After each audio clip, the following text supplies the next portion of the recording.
आपने past life regression के बारे में सुना होगा, जहाँ एक सब्जेक्ट को डीप स्लीप स्टेट में ले जाकर उसके पिछले जन्म के बारे में पूछा जाता है। ऐसी डॉलर्स कैनन ने एक औरत से उसके पिछले जन्म में मृत्यु के बारे में कुछ सवाल पूछे, जिसका जवाब वो देती गई। आइए आपको बताते हैं कुछ सवाल और उनके जवाब। डॉलर्स ने उसकी मृत्यु के वक्त की स्थिति के बारे में पूछा, जिस पर सब्जेक्ट बताती है कि वो मृत्यु से पहले काफ़ी थकावट और मायूसी महसूस करती है, लेकिन मृत्यु के तुरंत बाद स्वतंत्रता और हल्कापन महसूस करती है। सब्जेक्ट अपने शरीर से बाहर अपने आप को शरीर से अलग देख पाती है। फिर सब्जेक्ट अपने आप को एक प्रकाश के स्थान पर पाती है, जहां वो फिर से अपने आप को पूर्ण महसूस करती है, लेकिन वह बाद में आराम करने में अनिच्छा व्यक्त करती है।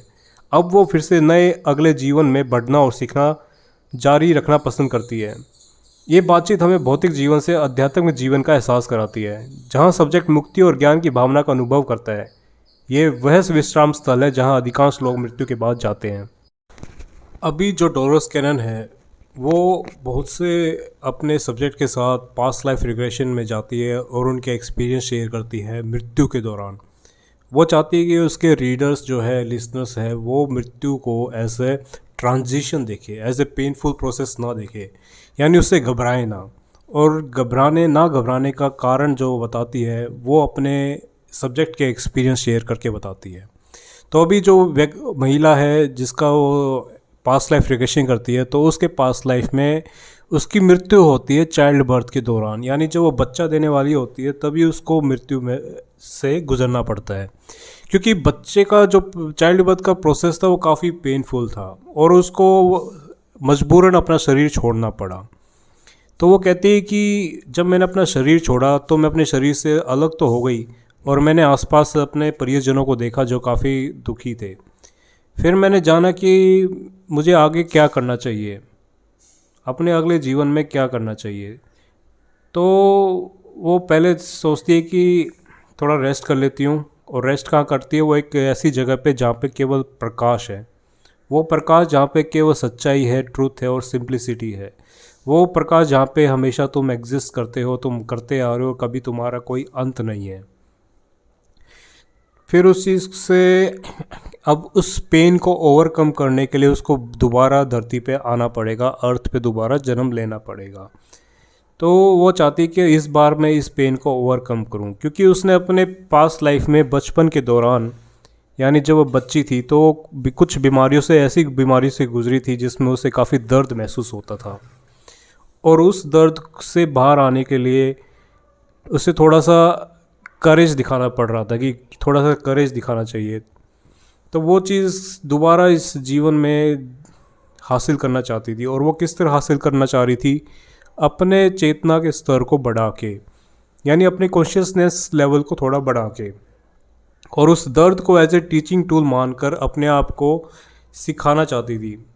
अब काफ़ी लोग मानते हैं कि यार दर्द हम अवॉइड करें, लेकिन दर्द ऐसी चीज़ है जिससे आप बाहर निकलने की कोशिश करते हैं, तो आप बहुत से चीज़ों को, आप मानिए कि अगर आपके आपके जीवन में दर्द है और आप केवल दर्द को एज ए टूल मानकर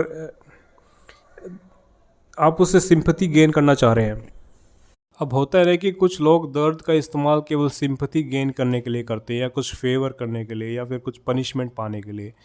लेकिन बहुत से अधिकांश लोग, ऐसी स्टोरी आपने सुनी होगी जिसमें उनको दर्द महसूस होता था और व्यक्ति का पहला रिस्पॉन्स क्या होता है कि दर्द से बाहर आना चाहता है। लेकिन उसके अंदर पेशेंस होना चाहिए, वो दर्द को थोड़ी देर के लिए सह लेना चाहिए, और सहने के बाद उस चीज़ से बाहर निकलने का तरीका ढूंढना चाहिए। और कई बार होता है कि इंसान उस तरीके ढूंढने के बाद उस दर्द से बाहर आ पाता है। तो यही वो बताती है कि मुझे इस दर्द से बाहर आने का कोई तरीका ढूंढना चाहिए था, या तो अपने इस चेतना का स्तर को बढ़ा के अपने आध्यात्मिक जीवन में आगे बढ़कर कुछ ऐसा का हासिल कर लेती। तो कहते हैं इसलिए मुझे दोबारा जीवन में आना पड़ेगा। तो यही सब बताते हुए अब आगे वह अपने दूसरे सब्जेक्ट के एक्सपीरियंस के बारे में बताती है। अब जो दूसरा एक्सपीरियंस जो शेयर करती है, वो एक आदमी के बीच में है। वो आदमी पिछले जन्म में पहाड़ी एरिया में बर्फ़ में कहीं गिरने से उसकी मौत हो गई। अब मरते वक्त उसने जो देखा, तो वो अपना एक्सपीरियंस शेयर करता है। तो वो अपने मृत्यु को किसी एग्जाम्पल के ज़रिए वो बताते हैं कि मृत्यु का एक्सपीरियंस कैसा है।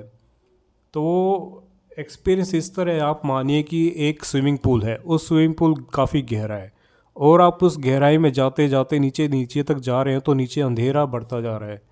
और वही जीवन है जब तुम समतल पे होते हो, नीचे स्विमिंग पूल के अंदर होते हो, तो काफ़ी भारी महसूस होता है और काफ़ी गहरा महसूस होता है, और अंधकार भी।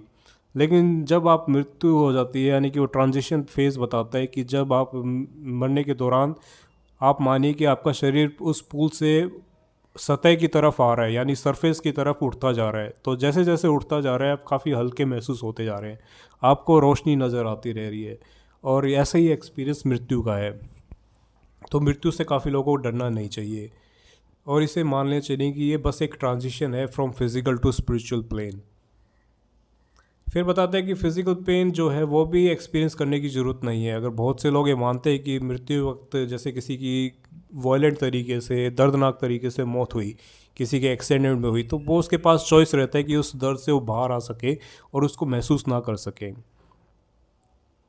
तो इसी तरह वो इंकरेज करना चाहता है, लोगों को बताना चाहता है कि दर्द से, मौत से तो एक तो डरे ना, और इस एक्सपीरियंस को ऐसे ही माने जैसे पुल से आप धीरे धीरे, स्विमिंग पूल में आप धीरे धीरे सतह पे आ रहे हैं। और हमेशा लोगों के पास चॉइस रहती है कि वो अपने शरीर को, अपनी आत्मा को शरीर से अलग करके उस पेन को महसूस ना कर सकें। इसी वाक्य में डॉलोरस कैनन भी अपना एक एक्सपीरियंस बताती है कि कैसे एक औरत को पिछले जन्म में उसके गांव वालों ने उसे डायन मान के, विच मान के उसको खंबे से जलाना चाहा। उसको खंबे पे बांध दिया गया और उसकी तरफ चारों तरफ आग लगा दी गई। तब उस औरत के मन में काफ़ी गहरा गुस्सा भी था लोगों के प्रति, क्योंकि उसको शायद गलत तरीके से गलत फंसा के जलाया जा रहा था। लेकिन उसके पास तभी एक चॉइस आती है कि उस दर्दनाक मौत से बाहर निकल कर वो अपने शरीर को अलग कर सकें।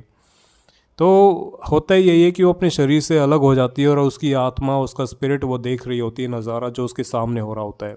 उस नज़ारे में वो शरीर चिल्ला रहा होता है, दर्द से कर्रा रहा होता है, लेकिन उस आत्मा को, स्पिरिट को कोई फ़र्क नहीं पड़ता। फ़र्क जो पड़ता है केवल उसके इमोशनल स्टेट पे, उसकी भावनात्मक स्टेट पे है। और यही एक्सपीरियंस वो शेयर करती है और बताती है कि लोगों को लगता है, अधिकांश लोगों को, जो हम जैसे लोग हैं, बहुत से लोगों ने अपने प्रियजनों को मरते वक्त देखा होगा काफ़ी बुरे तरीके से, जैसे एक्सीडेंट में, या फिर पहाड़ से गिरना, या फिर मतलब काफ़ी वायलेंट एक्सपीरियंस जो उनके ट्रोमेटिक एक्सपीरियंस होता है। तो उनके प्रियजनों को तो लगेगा कि यार व्यक्ति काफ़ी दर्दनाक मौत से गया है, लेकिन आप समझ जाइए कि मौत केवल दर्दनाक नहीं था, वो केवल एक झटके में बाहर आ गया था। एक ही झटके में बाहर आने से वो दर्द जो उसका शरीर महसूस कर रहा था वो केवल शरीर पे ही रह गया। तो उसकी आत्मा को वो दर्द महसूस करने की ज़रूरत नहीं है, क्योंकि ये ऑब्वियस है, अगर स्पिरिट शरीर से अलग हो जाती है तो दर्द केवल शरीर में रह गया, स्पिरिट तो में रहा नहीं, स्पिरिट उससे अटैच नहीं है, तो कोई दर्द उसकी तरफ ट्रांसफ़र नहीं हो रहा। तो ये बिल्कुल एक खेल जैसा है, एकदम मतलब कि एकदम नया एक्सपीरियंस है।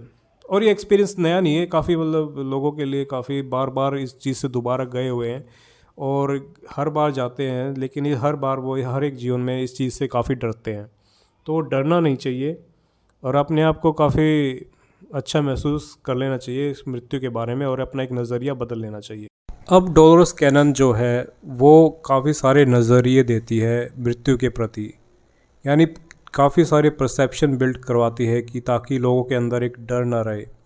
तो पहला परसेप्शन, जो पहला डिस्क्रिप्शन वो देती है कि आप मानिए कि मृत्यु दो कॉन्ट्रास्टिंग सिनेरियो के बीच में है।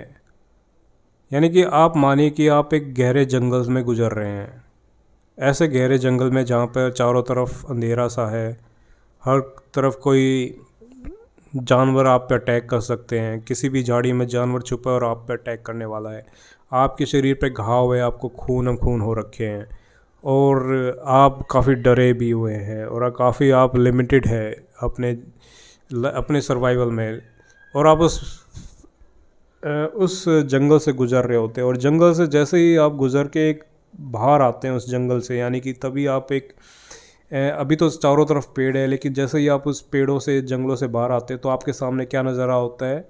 खुला आसमान और समतल ज़मीन और घास फूस, यानी हरियाली हरियाली। लेकिन अब पेड़ वो अंधेरा नहीं है, वो बिल्कुल छट चुका है, तो यही एक ट्रांजिशन है लाइफ और डेथ और लाइफ का। तो इससे घबराने की ज़रूरत नहीं है। दूसरा परसेप्शन और दूसरा डिस्क्रिप्शन जो डॉलर्स कैनन देती है, तो वो कहती है कि मृत्यु से तो बिल्कुल भी नहीं डरना चाहिए।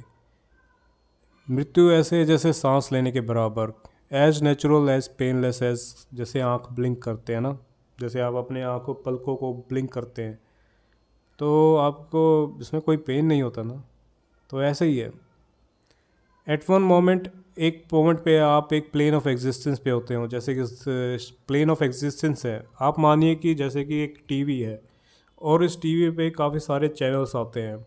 तो आप चैनल्स क्या बटन से चेंज करते हैं, तो बटन से चेंज करते हैं तो ब्लिंकन ऑफ आई आप दूसरे चैनल पे जा सकते हैं। एक चैनल पे आप एक नाटक देख रहे होते हैं, आप एक शो देख रहे होते हैं, टीवी देख रहे होते हैं, दूसरे पे आप स्पोर्ट्स चैनल एक्टिवेट कर लेते हैं। तो इसी तरह की एक प्लेन एग्जिस्टेंस से दूसरे प्लेन एग्जिस्टेंस पे आ जाना, और इसमें कोई दर्द या किसी तरह का पेन महसूस नहीं होता। आपकी मेमोरीज बिल्कुल इंटैक्ट रहती है, आप कुछ डिफरेंस महसूस नहीं करते। देन आपको पता लगता है कि कुछ समय बाद कि आपका शरीर जो है वो अलग हो चुका है, आप बिल्कुल स्पिरिचुअल प्लेन में आ चुकी है, और आपका परसेप्शन है ना काफ़ी फैल जाता है, काफ़ी ब्रॉड हो जाता है। तो आप अब स्पिरिचुअल प्लेन को बिल्कुल भी जैसे एक पर्दा होता है ना, वो पर्दा हट जाता है। तो उस, या फिर लगा ली कि जैसे एक शीशा होता है, एक मिरर होता है, उस पर एक धूल जम जाती है और वो छट जाता है, तो आपको साफ दिखने लगता है। तो यही एक्सपीरियंस रहता है। इसके बाद डोलोरस स्कैनर बताती है कि आत्मा को शरीर से जोड़ने वाली एक सिल्वर कॉर्ड होती है। अगर वो सिल्वर कॉर्ड टूट जाए तो समझ जाओ कि शरीर आपसे अलग हो चुका है।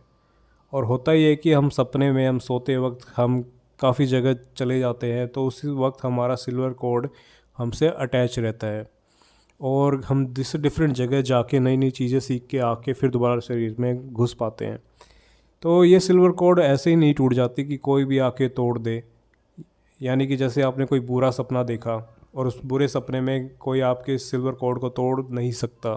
It's impossible, it's not possible. और कई बार अगर तोड़ भी देता है तो वो अपनी मर्ज़ी से तोड़ पाता है, अपनी मर्ज़ी से उस चीज़ से अलग हो सकता है। तो इसमें भी डरना नहीं चाहिए कि आप किसी डरावनी जगह पे चले गए और आपको भय है, मृत्यु का भय है, कुछ भी है, तो वो डरने की ज़रूरत नहीं है।